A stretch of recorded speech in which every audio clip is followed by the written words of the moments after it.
झांसी दौरे पर सीएम योगी आदित्यनाथ ने कोरोना के विरुद्ध जो संघर्ष चल रहा है उसके इंतजाम देखे। सीएम ने कोविड कमांड सेंटर का निरीक्षण किया और कहा है कि प्रदेश में 15 करोड़ लोगों को फ्री खाद्यान्न देंगे। अब तक 1 करोड़ 62 लाख लोगों को वैक्सीन लगी है। 10 लाख युवाओं को अब तक वैक्सीन लगी है। 1 जून से सभी 75 जिलों में वैक्सीनेशन का काम करेंगे। ये घोषणाएं, ये बातें, ये बयान उन्होंने झांसी में दिए हैं। बुंदेलखंड में कोरोना की स्थितियों का जायजा लेने, कोरोना के विरुद्ध जो संघर्ष चल रहा है प्रदेश का, उसका जायजा लेने के लिए वो झांसी पहुंचे हुए। 1 जून से हम लोगों ने ये व्यवस्था भी की है कि वैक्सीनेशन का कार्यक्रम भी सफलतापूर्वक आगे बढ़ सके। अब तक हम लोग प्रदेश में 1 करोड़ 62 लाख लोगों को वैक्सीन दे चुके हैं। 18 से 44 के बीच के जो युवा हैं, इनको भी वैक्सीन देने की कार्रवाई युद्ध स्तर पर चल रही है। अब तक हम लोगों ने 18 से 44 के बीच की उम्र के 10 लाख से अधिक लोगों को, युवाओं को वैक्सीन दिया है। अभी तक हमारे कमिश्नरी मुख्यालय और कुल 23 जनपद हमारे वर्तमान में 18 से 23 उम्र के लोगों, 18 से 44 वर्ष की उम्र के लोगों के लिए वैक्सीन की कार्रवाई के साथ जुड़े थे। 1 जून से 75 जनपदों में हम वैक्सीनेशन का कार्यक्रम प्रारंभ करेंगे। मैंने इस संबंध में माननीय जनप्रतिनिधियों से भी उनकी सक्रियता के साथ, जो भूमिका अब तक रही है उसी सक्रियता के साथ वैक्सीनेशन के कार्यक्रम को सफल बनाने, जीरो वेस्टेज तक पहुंचाने, हर जनपद में न्यायिक अधिकारियों के लिए और मीडिया के लिए अलग से बूथ बनाने और हर यूथ को इसके लिए प्रेरित करने के लिए स्वयं सभी जनप्रतिनिधियों से आग्रह किया है। और गांव-गांव में भी हम लोगों को प्रेरित कर सकें। कॉमन सर्विस सेंटर के माध्यम से ये वैक्सीनेशन का कार्यक्रम हर ग्राम पंचायत में आगे बढ़ सकें, इस दिशा में भी प्रयास प्रारंभ हो रहे हैं।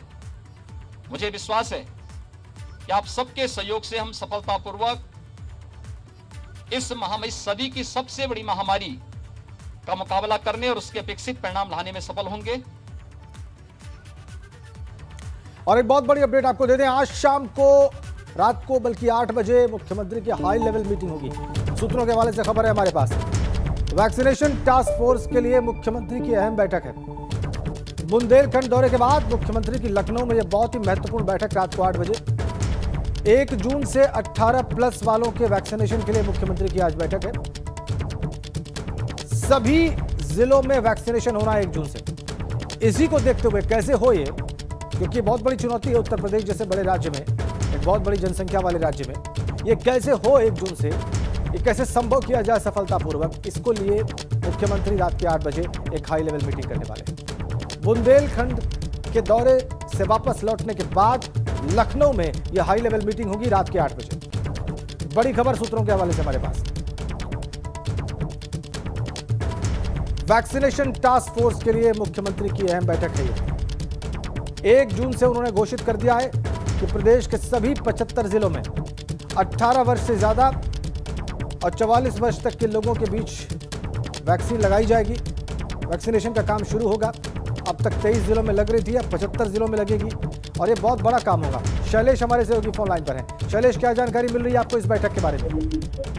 राजीव, देखिए, मुख्यमंत्री जो है जब अपने 12 दौरे शायद लौटेंगे तो उसके बाद में आज 8 बजे उनकी आवास पर बैठक होगी और उच्च स्तरीय बैठक में जो वैक्सीनेशन ड्राइव है, जो 1 तारीख से 1 जून से पूरे प्रदेश के 75 जिलों में शुरू बढ़ावा इसको दिया जाना है, उसको लेकर चर्चा होगी। देखिए, प्रदेश में 1 मई से 18 से 44 साल का वैक्सीनेशन शुरू हुआ था और उसके बाद से अभी तक अगर हम बात करें तो सिर्फ 23 जिले हैं जहाँ पर ये वैक्सीनेशन का कार्यक्रम चल रहा है।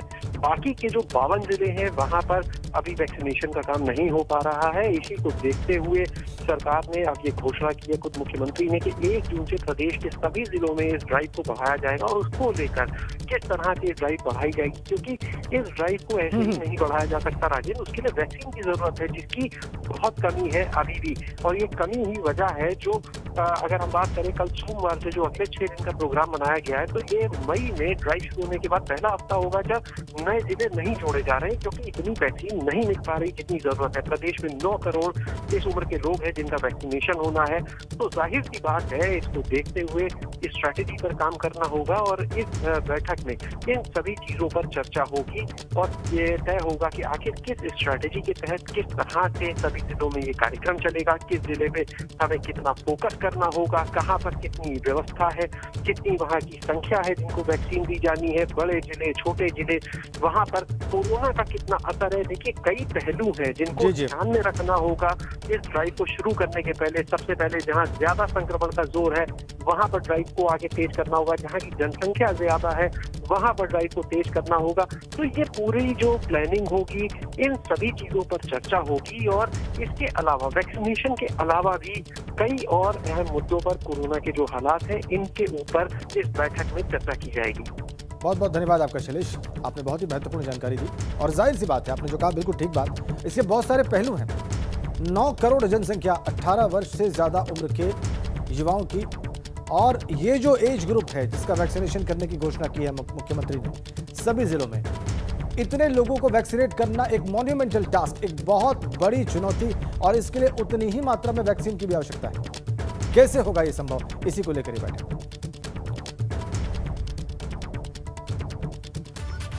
और बड़ी और थोड़ी राहत भरी खबर यह कि उत्तर प्रदेश में आधिकारिक तौर पर 5000 से कम कोरोना केसेस रिपोर्ट हुए।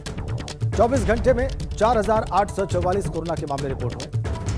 14086 मरीज ठीक हुए हैं इसी बीच में, और 24 घंटों में कोरोना से 234 लोगों की मौत की खबर आ रही है। यूपी में फिलहाल 84,880 एक्टिव केसेस हैं। ये गवर्नमेंट फिगर्स, सरकारी आंकड़े। इनमें बताया गया है कि पिछले 24 घंटों में 234 लोगों की जान गई है। कुल 84,880 एक्टिव केसेस हैं। 5000 से कम मामले पिछले 24 घंटे में रिपोर्ट हुए हैं। पहली बार दूसरी लहर के शुरू होने के बाद जो सिवियरिटी हमने देखी है, जो भयावह दौर देखा पिछले दिनों, उसमें सबसे कम केसेस पिछले 24 घंटों में ही रिपोर्ट हुए। प्रदेश की स्थिति इस प्रकार है। विगत 24 घंटों में संक्रमण के 4844 नए मामले सामने आए हैं। इसी अवधि में उपचारित होकर डिस्चार्ज होने वालों की संख्या 14086 है। आज एक्टिव इन्फेक्शन के केसेस की संख्या घटकर के 84,880 रह गई है। विगत 24 घंटों में कोविड संक्रमित व्यक्तियों में से 234 लोगों की मृत्यु दर्ज की गई है। और अब बात फतेहपुर की। फतेहपुर में पिछले एक महीने में लगभग 37 लोगों की मौत हुई है। ग्रामीणों की माने तो मौत का कारण साधारण से सर्दी जुकाम, डायबिटीज या दूसरे कारण नहीं। हालांकि हो सकता है कि सरकारी आंकड़ों में इनकी मौत का कारण कोरोना महामारी न हो, लेकिन कब्रिस्तान की गवाही इस बात को पुख्ता करती है कि इतनी मौतों की वजह कहीं ना कहीं कोरोना जैसी महामारी ही है। जांच के अभाव के चलते किसी रिपोर्ट में इसकी पुष्टि भले ना हुई है, लेकिन दिखता कुछ ऐसा ही है।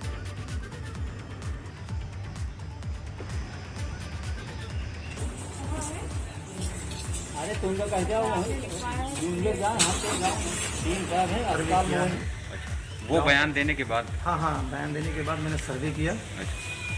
तभी यहाँ का है, पूरे गांव का किया। आपने अकेले किया या आपके साथ कोई सरकारी कर्मचारी? नहीं, मैं था, मेरा परिवार के लोग थे, क्या मेरे दूसरे मोहल्ले के जो लोग थे, मैंने उनसे फ़ोन करके।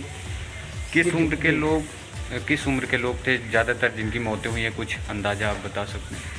इसमें ज़्यादातर उम्र दराज लोग थे, कोई 80, कोई 90, कोई 85, कोई 70, 75, 60, ज़्यादातर लोग ज़्यादा उम्र के। इधर फतेहपुर की सांसद और केंद्रीय मंत्री साध्वी निरंजन ज्योति की अध्यक्षता में खागा तहसील के 2 ब्लॉक्स में निगरानी समिति की बैठक संपन्न हुई। यहां पर जिले के विजयपुर ब्लॉक के नरौली ग्राम सभा में बैठक के दौरान गांव वालों ने केंद्रीय मंत्री और भाजपा महिला विधायक के सामने ही बवाल काट दिया। इसके बाद अधिकारियों में हड़कंप मच गया। वहीं क्षेत्रीय ग्रामीणों ने केंद्रीय मंत्री के सामने प्रधानमंत्री आवास की धांधली का आरोप लगाया और बहुत जल्द जिम्मेदार अधिकारियों के खिलाफ कार्रवाई की मांग करने लगे। इसके बाद केंद्रीय मंत्री ने ग्रामीणों को आश्वस्त करते हुए जिम्मेदार अधिकारियों पर कार्रवाई का आश्वासन देते हुए वहां पर मामले को शांत कराया। गढ़ा में जो आक्रोश था वो हमारा नहीं था। जिन लोगों ने उनके साथ छल किया था उनका आक्रोश झलक रहा था, और जो सुनता है उसी के सामने जनता सुनाती है। हम लोग सुनने वाले हैं, उनका निदान करने वाले हैं, चाहे विधायक जी हो चाहे हम हो। तो किसके पास जनता जाएगी? बच्चा रोएगा तो माँ से ही ना, और किसी पड़ोसिन के सामने थोड़ी रोएगा जाकर के। तो हमारी जनता है, हमसे कह रही है, हमें भी सजग कर रही है कि हमें ये काम करना चाहिए। प्रधानमंत्री आवास की वहाँ शिकायत आई है, पहले भी आई थी, मेरे मंत्रालय के सेक्रेटरी साहब आए हुए थे, गया प्रसाद जी, और मैंने गांव वालों से कहा कि हमें सूची दीजिए, जहाँ भी गड़बड़ी हुई है, जिसने भी गड़बड़ी किया उनके खिलाफ FIR करवाएंगे और रिकवरी भी करवाएंगे, क्योंकि प्रधानमंत्री आवास मेरे मंत्रालय के अंतर्गत है। इधर पीलीभीत में एबीपी गंगा की खबर का बड़ा असर हुआ है। अब यहाँ सुधरते दिख रहे हैं स्वास्थ्य सेवाओं के हालात। ENT specialist doctor Anil Mishra ने प्रभारी CMS का चार्ज संभाल लिया है और चार्ज लेते ही मरीजों को बेहतर इलाज दिलाने का वादा किया। जिला अस्पताल में आए मरीज को ब्लैक फंगस के लक्षण मिलने पर एक्शन हुआ है। प्राथमिक इलाज के बाद बेहतर इलाज के लिए लखनऊ रेफर किया गया। पीलीभीत में एबीपी गंगा की खबर का असर। जो भी कोविड पेशेंट आएंगे उनका सही तरीके से उपचार मिले, ये मेरी प्राथमिकता होगी। और जो भी वेंटिलेटर वगैरह पीछे लगे हुए हैं, जहाँ पर वेंटिलेटर की ज़रूरत हो, जहाँ बाईपेप की ज़रूरत हो, जहाँ नेजल फ्लो कैनुला की ज़रूरत हो, सही तरीके से सही पेशेंट में उसका उपयोग हो, जिससे कोविड पेशेंटों की मृत्यु दर जो है वो कम हो सके। इसका मेरा पूरा प्रयास रहेगा। और अब बात बलिया की। वहां पर दलन छपरा गांव में एक परिवार के 4 बच्चे अनाथ हो गए हैं। अब उनकी परवरिश और भरण पोषण भगवान भरोसे हो गया है। इन मासूम बच्चों के सामने अब अपने जीवन को लेकर संकट खड़ा हो गया है। 7 साल के अंकुश पर इस खेलने की उम्र में ही अपनी मां के अंतिम संस्कार से लेकर श्राद्ध कर्म तक की बड़ी जिम्मेदारी निभाने का बोझ आन पड़ा। SDM का कहना है कि इन बच्चों के परिवार का कोई और सदस्य देखभाल की जिम्मेदारी लेता है तो इनके भरण पोषण के हर महीने 2000 रुपए प्रति बच्चे के हिसाब से 18 वर्ष तक सरकार देगी। देखिए, ये प्रकरण हम लोगों के संज्ञान में है। दलन छपरा के जो हैं एक स्वर्गीय संतोष थे, उनकी पत्नी स्वर्गीय पूनम का भी इसी कोरोना में देहांत हो गया। उनके 4 बच्चे हैं। उसके संबंध में हमने DPO से बात किया है, तो उनके द्वारा बताया ये गया है कि अगर लीगल गार्जियन कोई होता है उनका, तो बच्चों के भरण पोषण का 2000 रुपये पर मंथ जो है स्कॉलरशिप पढ़ाई लिखाई का वो दिया जाता है। अगर मान लीजिए दोनों माता पिता की मृत्यु हो गई हो और कोई भी लीगल गार्जियन ना हो, तो उस केस में हमारे यहाँ शेल्टर होम है, जहाँ पे बच्चों के रहने का, खाने पीने का, पढ़ाई का पूरा प्रबंध किया जाता है। तो DPO से बात हो चुकी है, उनकी टीम आ रही है, एक बार वो जाके देख लेगी। अगर लीगल गार्जियन है तो उनका डिटेल लेके उनके अकाउंट में पैसे ट्रांसफ़र होंगे, और अगर लीगल गार्जियन नहीं है तो पुलिस के थ्रू जो है हम जो इनका महिला बाल विकास है उनके समक्ष प्रस्तुत करते हुए चाइल्ड वेलफेयर के कमेटी के समक्ष और उनको शेल्टर होम में रखवाने का प्रबंध करेंगे। आइए वाराणसी की बात करते हैं। वहां पर कोरोना के मामले अभी भी सामने आ रहे हैं, लेकिन जनता है कि अपनी आदतों से बाज नहीं आ रही।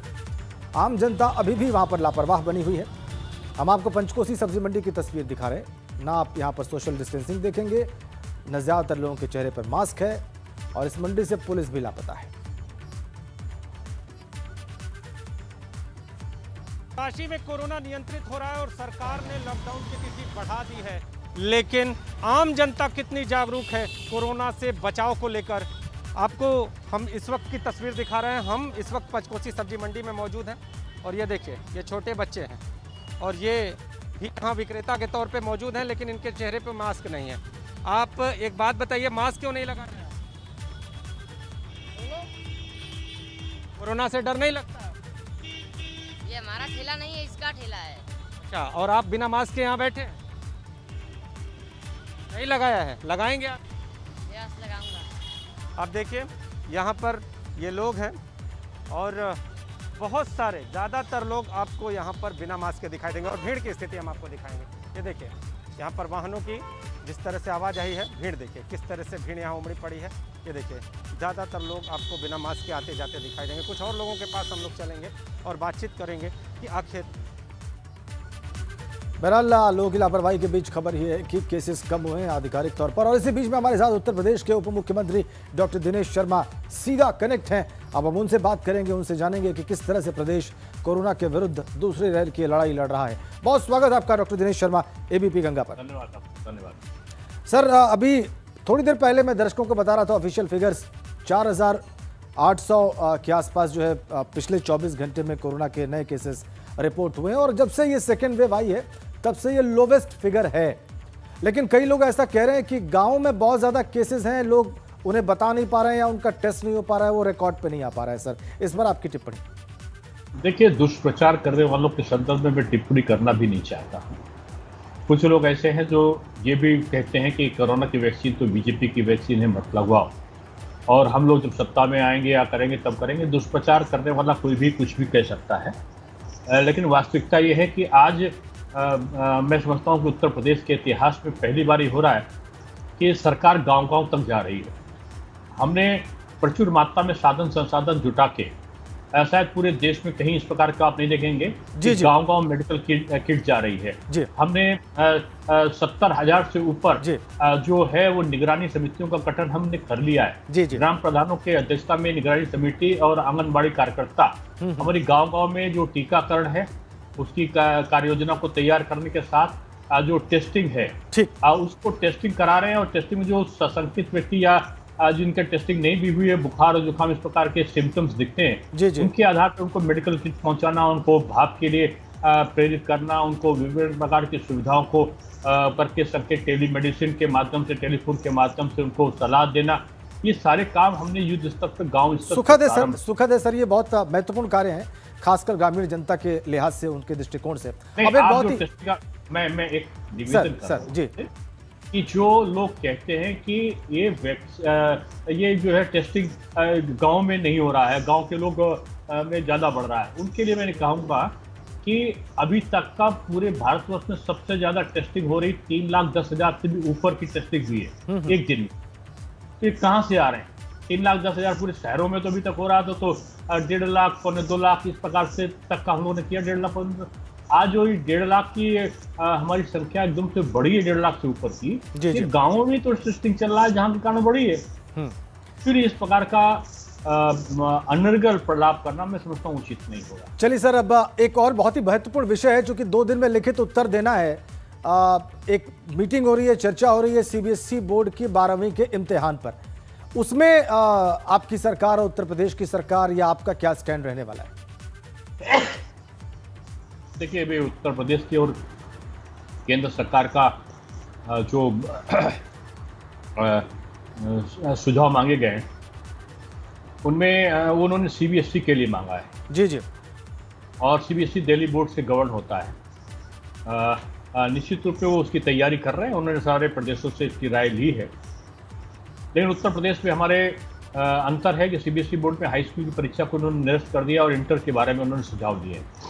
अभी उत्तर प्रदेश में हमने हाई स्कूल इंटर दोनों की परीक्षाओं को अभी स्थगित किया है, निरस्त नहीं किया है। अभी हमें निर्णय लेना है। सारी परिस्थितियों को देखने के बाद हम माननीय मुख्यमंत्री जी के साथ में बैठेंगे, अपने अधिकारियों के साथ, और इसका निर्णय लेंगे कि हमारी परीक्षाएं हाई स्कूल इंटर की दोनों करानी चाहिए कि हाई स्कूल की नहीं करानी चाहिए, इंटर की करानी चाहिए। क्या निर्णय हो, ये हम बैठ के निर्णय लेंगे। और अगर परीक्षा करानी है तो कब कराएं, ये भी निर्णय हमको जल्दी लेना है। जी, दिल्ली सरकार कह रही है कि बच्चों की सुरक्षा उनकी जिम्मेदारी है, और खासकर 12th के बच्चों को या इंटरमीडिएट के बच्चों को कह रहे हैं कि उनको वैक्सीनेट करके अगर परीक्षा में बुलाया जा सकता है तो संभव है। तो इस पर आपकी क्या टिप्पणी है? ये जो लगता है जी, ये दिल्ली सरकार ने कहा है अच्छा है, लेकिन भारत के सभी प्रदेशों ने भी यही कहा है, और माननीय प्रधानमंत्री जी ने भी यही कहा और मुख्यमंत्री उत्तर प्रदेश ने भी यही कहा है कि बच्चों की शिक्षा सुरक्षा और अध्यापकों की सुरक्षा हमारी पहली प्राथमिकता है। और उत्तर प्रदेश ने तो इस पर काम शुरू कर दिया है। जिन प्रदेशों ने काम नहीं शुरू किया उन्होंने इसकी चर्चा करी है। उत्तर प्रदेश ने तो पहले से ही, हमने अगर आप हमारा सर्कुलर देखेंगे, पहले हमने निकाला था, आग्रह किया था सभी चैनलों के माध्यम से भी किया था कि जब हम परीक्षा पहले मार्च में कराने जा रहे थे, तो उसके बाद हम बदल के हमने 24 अप्रैल रखी थी परीक्षा, और उसके बाद फिर हमने 8 मई परीक्षा करी। तो हमने सबसे पहले यही कहा था कि वैक्सीनेशन लोग ज़्यादा से ज़्यादा करा लें। तब ये हुआ था कि 1 मई से वैक्सीनेशन 18 साल से ऊपर का होगा, तो ये हुआ था कि विद्यार्थियों का 1 मई से हम लोग एनरोलमेंट करा के सारे विद्यालयों को कहा गया था कि वो करा लें। शिक्षकों का एनरोलमेंट तो पहले से चल रहा, और बहुत सारे लोग हमारे उत्तर प्रदेश में जो टीचर्स हैं वो वैक्सीनेशन उनका हो भी चुका है, और जो जिनका बचा है उनको हम लोग जिला विद्यालय निरीक्षक को उनको आदेश कर रहे हैं कि वो जल्दी उनका वैक्सीनेशन काम हो जाए, जिससे परीक्षाओं में उनकी सुरक्षा पूरी हम सुनिश्चित कर सकें। जी, अब डॉक्टर शर्मा, एक सवाल बार बार लोग कह रहे हैं कि अगर परीक्षा होती है तो उसमें क्या ऑब्जेक्टिव प्रश्नावली होगी? अगर होती है परीक्षा तो इस तरह से जैसे आगे बढ़ती है? नहीं, देखिए, ये सीबीएसई बोर्ड के लिए ये ऑप्शन खुले हैं कि वो इस प्रकार का भी करा सकते हैं, कि उनके बच्चे कम हैं पूरे भारतवर्ष में। जी जी। इन उत्तर प्रदेश में 56 लाख बच्चे से ऊपर हैं, तो हमारे पास एकदम से नई प्रणाली 15-20 दिन में बदल देना, मैं समझता हूँ इतना संभव नहीं होगा। और हमने पिछले साल ही प्रणाली बदली है, जो 1 महीने एग्जाम चलते तो उनको हमने 12 दिन में और 15 दिन में हाई स्कूल इंटर के हमने उनको पहले से ही निर्धारित कर दिया है। सीबीएसई बोर्ड ने और लोगों ने अभी निर्धारित नहीं किया था, इसलिए उनके सामने इस प्रकार के ऑप्शन है। हमने पहले ही परीक्षाओं की दिन को बहुत कम कर दिया है, और उसी के आधार पर हम परीक्षा को लेंगे। बहुत बहुत धन्यवाद डॉक्टर शर्मा, हमसे बातचीत करने के लिए। बहुत बहुत धन्यवाद। आपने तमाम जो इस वक्त लोगों के जहन में सवाल है उन सब का उत्तर दिया, हमारे दर्शकों के सामने रखा। बहुत बहुत धन्यवाद आपका।